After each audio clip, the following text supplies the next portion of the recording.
موجوده. مش ممكن يكون عندك بن شرقي وعاشور وتريزيجيه وديانج وحارس مرمى المنتخب وخط وسط المنتخب مروان عطية وكل دوت، وفي الاخر تلاقي الاداء سيء كده. طيب ايه المشكلة؟ هل مفيش مدربين؟ بالعكس، الاهلي مشى واحد وجاب واحد ومشاه وجاب واحد ابن النادي. طيب المشكلة فين؟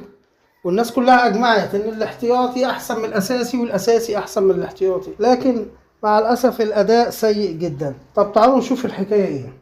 اهلا وسهلا بيكم في قناة صوت الملعب. لو احنا بصينا يا جماعة ان المشكلة مش فنيا ولا في اللعيبة ولا في اي حاجة خالص، المشكلة في حاجة بسيطة جدا، ان اللعيبة فقدت الثقة في نفسها.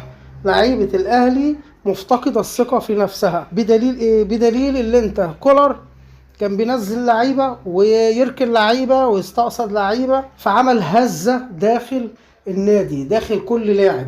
كل لاعب بقى قلقان، انا اللي